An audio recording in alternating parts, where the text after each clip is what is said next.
जय जगन्नाथ दर्शक बंधु जीके ओडिशा यूट्यूब चैनल को बहुत बहुत स्वागत। आज आसंतु जानिबा एही पवित्र महालयर पूजा विधि और यार किछि प्रश्न आउ उत्तर।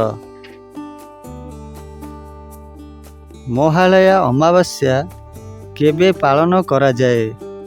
पुणी थरे महालया अमावास्या केबे पालन करा जाए?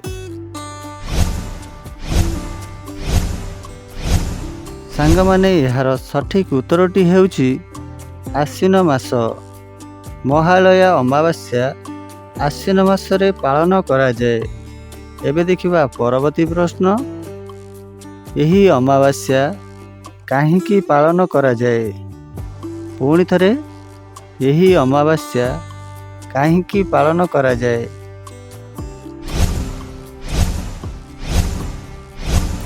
सांग माने यार सठिक उत्तरटी हेउछि पितृपुरुषंक पिंडदान निमंते। एही अमावास्या पितृपुरुषंक पिंडदान निमंते पालन करा जाए। एबे देखिबा परवर्ती प्रश्न, एही अमावास्या केउ ठाकुरंक निमंते पालन करा जाए? पुणी थरे एही अमावास्या केउ ठाकुरंक निमंते पालन करा जाए?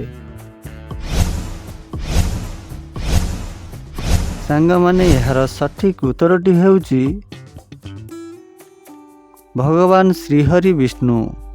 एही अमावास्या भगवान श्रीहरि विष्णुको निमंते पालन करा जाए। परवर्ती प्रश्न, एही महालया अमावास्यार अन्य नाम कौन? पुणी थरे एही महालया अमावास्यार अन्य नाम कौन? सांग माने यार सठिक उत्तरटी हेउछि फुलुरी अमावास्या। एही महालया अमावास्यार अन्य नाम हेउछि फुलुरी अमावास्या। एबे देखिबा परवर्ती प्रश्न, पवित्र महालयारे केउ देवींकु पूजा करा जाए? पुणी थरे पवित्र महालयारे केउ देवींकु पूजा करा जाए? सांग माने यार सठिक उत्तरटी हेउछि माँ वज्रकाली। पवित्र महालयारे माँ वज्रकालींकु पूजा करा जाए। परवर्ती प्रश्न, पिंडदान निमंते एही पितृपक्ष केते दिन पालन करा जाए?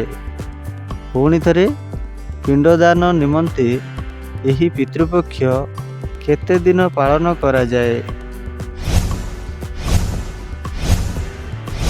सांग माने यार सठिक उत्तरटी हेउछि 15 दिन। पिंडदान निमंते एही पितृपक्ष 15 दिन धरी पालन करा जाए। एबे देखिबा परवर्ती प्रश्न, शास्त्र अनुसारे पवित्र महालया को केउ समय कुहा जाए? पुणी थरे शास्त्र अनुसारे पवित्र महालया को केउ समय कुहा जाए?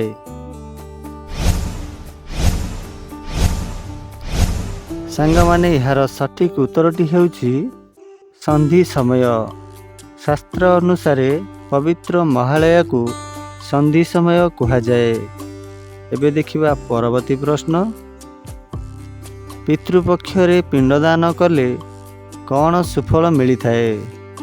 पुणी थरे पितृपक्षरे पिंडदान कले कौन सुफल मिली थाए?